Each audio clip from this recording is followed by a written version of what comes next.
Hi, నేను doctor Nagarjuna Maturu from Yashoda hospitals Hyderabad. ఇప్పుడు మనకు సోషల్ మీడియాలో కానీ మార్కెటింగ్ సైట్స్లో కానీ చాలా ప్లేసెస్లో మనము ఈ చిన్న చిన్న ఆక్సిజన్ బాటిల్స్ పఫ్ చేసి వచ్చేవి మనం సడన్గా ఈ గత 2-3 సంవత్సరాలుగా చూస్తున్నాం. మెయిన్గా కోవిడ్ వచ్చినప్పటి నుంచి అండ్ అది నమ్మి చాలామంది కొనుక్కోవడం కూడా జరుగుతున్నది.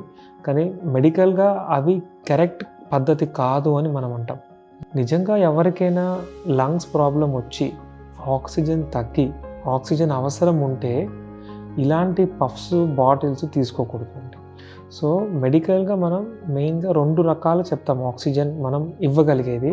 ఒకటి స్టేషనరీ డివైసెస్, అంటే మెషిన్ ఒక దగ్గరే ఉంటుంది. సో మనం మెషిన్ దగ్గరనే ఉండాలి. అవేంటంటే కాన్సన్ట్రేటర్స్, ఇంత పెద్ద మెషిన్స్ వస్తాయి, అట్లాగనే పెద్ద సిలిండర్స్ వస్తాయి. సో ఇవేంటంటే ఇంట్లలో పెట్టుకోవాలి అండ్ మన ఇంట్లో ఉన్నప్పుడు అది మనం వాడచ్చు. సో మనం బయటికి వచ్చినప్పుడు మరి ఎట్లాగా అన్నది. సో దాన్ని ఏంటంటే పోర్టబుల్ ఆక్సిజన్ డివైసెస్ అంటాం.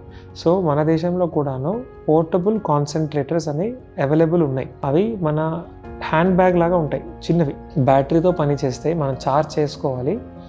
మనం పీల్చుకున్న గాలిని ఆక్సిజన్ సెపరేట్ చేసి ఆక్సిజన్ అందిస్తాయి. సో ఇవి మనం ప్రిస్క్రైబ్ చేస్తాము. ఆక్సిజన్ నిజంగా అవసరం ఉన్న వాళ్ళు పోర్టబుల్ కాన్సన్ట్రేటర్ తీసుకుంటే వాళ్ళు నడుస్తూ పనులు కూడా చేసుకోవచ్చు.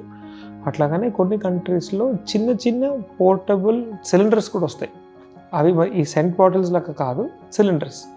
అందులో లిక్విడ్ ఆక్సిజన్ ఉంటుంది. దాన్ని నార్మల్ ఆక్సిజన్గా ఆ సిలిండర్ నుంచి మనం పీల్చుకోవచ్చు. సో ఆక్సిజన్ అవసరం ఉన్న వాళ్ళు కేవలం ఈ మెడికల్లీ అప్రూవ్డ్ ఆక్సిజన్ డివైసెసే వాడాలి, కానీ ఈ పఫ్స్ కొట్టుకొని పీల్చుకునే ఆక్సిజన్ డివైసెస్ అన్నవి కరెక్ట్ కాదు.